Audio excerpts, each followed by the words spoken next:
I'm Alan. I'm the founder of Hume AI, and Hume is a research lab and product company that builds empathic AI models for real-time, customizable voice intelligence. Our mission at Hume is to optimize AI for human well-being, and we build voice and facial expression understanding into AI because these are the fastest and most efficient tools that humans use to communicate, and they're rife with information about human preferences and well-being that the AI can learn from. So there are different facets to Hume. We lead with science. We are the leading experts in AI and emotion. We've authored the seminal papers on this over the past decade. The data and AI models that we build are informed by a new approach to understanding emotional expression, and that's being included in textbooks now. As a research lab and product company, we incorporate these cutting-edge advancements seamlessly into market-ready technologies. We have flagship voice-to-voice foundation models. These are our flagship products. And to build these models, we've pioneered voice-language foundation model training tools and developed methods of fine-tuning with expression understanding to give AI emotional intelligence. And all of that is enabled by a proprietary survey platform that we built we use to conduct the world's largest scale controlled studies of emotional expression, social interaction, and human-AI interaction.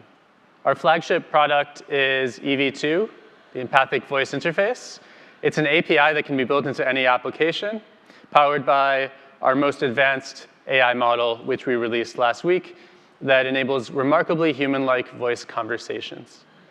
Through its understanding of emotion and its training for emotional intelligence, it's designed to emulate the ideal AI personality for every application and user, whether that's customer service, healthcare, powering an interface for a device, and so on.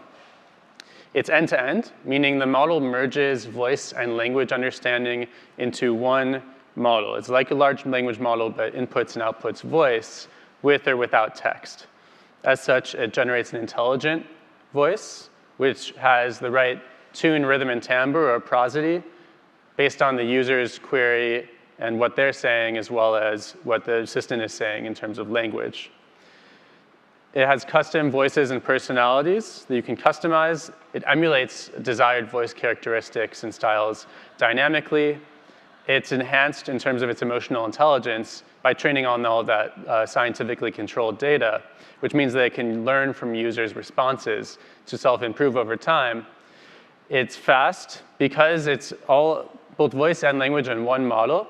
The latency is greatly reduced versus having them in separate models. So the average latency of the model is 500 milliseconds, and we're working to actually get that to be the perceived latency at the client side. It's very cost-effective as well because, again, everything is in one model. It's more efficient to inference, meaning we've been able to reduce the pricing compared to the predecessor EV1. So with that, I'll demo what EV2 sounds like. So what I've done here is, and this is on our developer platform, I've configured EV2 to have a prompt related to negotiating with an insurance company. And I generated that prompt using a large language model. So all of this is pretty much AI generated. Obviously, it can be greatly refined. But I'll just quickly show you what it sounds like right now. Hey, this is Derek from Blue Shield.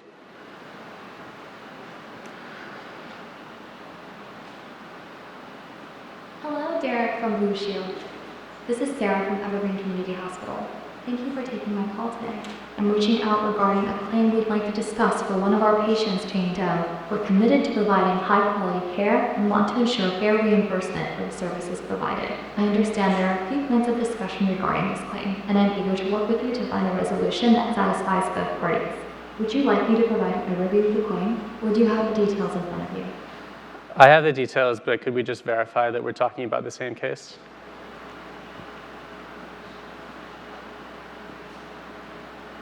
Of course, Derek.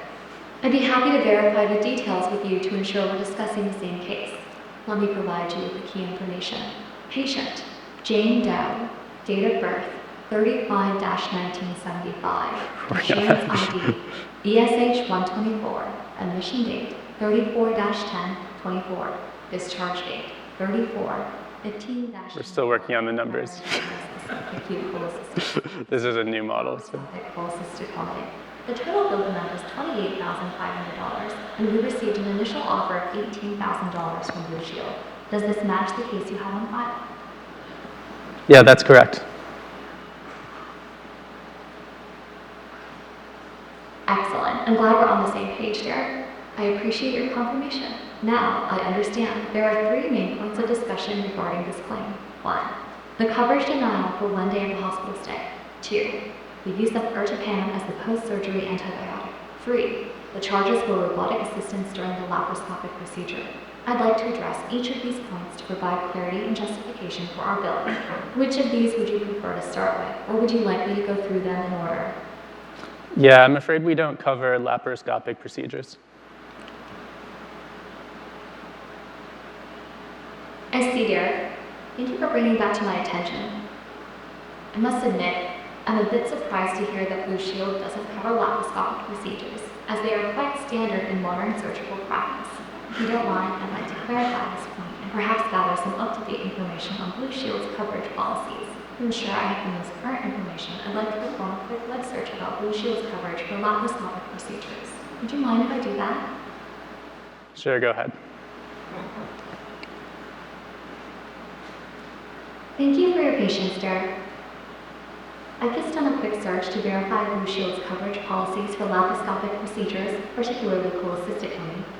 From the information I found, it appears that laparoscopic procedures, including laparoscopic cholecystectomy, are generally covered by most major insurance. Wow, that's crazy. How did you do that so fast?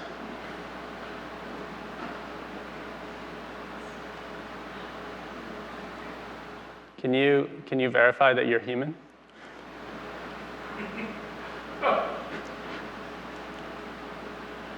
I appreciate your interest, Derek.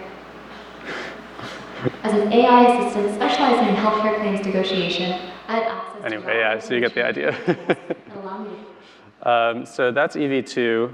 It's more natural sounding. You can customize the personality. You can modulate the voice if you want it to sound male or female, or what age you want it to sound like, and how you want to use it formally. Right now, it's so that version was using Claude 3.5 as a supplementary language model. And it also is hooked up to web search, but you can use any language model you want, even one that's customized or on-premise. And we also have our own language model that can generate the language, although it's a small model right now, which is why I used the larger one to supplement it. But we're going to be releasing EV2 Large over the next few weeks, which will be a larger 70B model, but much more responsive to prompts natively. So you could tell it was very natural, clear, and expressive. The response latency there was not exactly ideal for us. We're working on some issues with the front end, but that should be fixed over the next few days. The emotional intelligence enables it to, in this case, respond to frustration, for example, with sympathy. This one's, I guess, a little bit more of a fierce negotiator, and the prompt that you put into the actual prompt box affects the voice that it uses and the tone of voice, because that's given to EV2 itself, which controls the voice. Yeah, you can tell it to speak faster. You can have it sound more excited, change accents. We have a demo that anybody can access at app.hume.ai if you want to try any of those things. It can also do things like rap on command. So a lot of different emergent capabilities there. It supports multiple languages now, although transcription we're working on, but it can output Spanish, German, French, I think Polish, and we're exploring some others. A lot of that's just emergent, and we're actually adding more language data now. It's currently training with more languages. You saw web search being implemented there. I did not plan that at all. That was interesting that it did that. So it's calling these tools itself, and it's able to be implemented with a variety of SDKs. We have TypeScript, Swift, and Python. So that's EV2. Hume is continuing to improve that product. Over the next few months, you'll see a model that's even more responsive to prompts, and you can just tell it to exhibit a certain identity, and it can take those voices and generate them. But right now, we start with base voice options and modulation. So they can immediately log in and start prompting it. It's very simple to get started and try demoing. So that prompt I just generated, I don't know anything about insurance claims or negotiation, anything like that, but I just generated that with LLM. But if you wanted to build your own prompt, we'd be happy to help with that. You can enter in patient information, for example, and that can be piped in by your application for a specific patient. And you can do phone calling with EV2 as well. So probably those areas would be easiest to implement. But we can also, for example, integrate into apps and have EV2 take action within your apps. So if you wanted to have a patient log in and be able to say, hey, like, where are my most recent test results, and have it pull that up automatically, that's also a very viable application right now.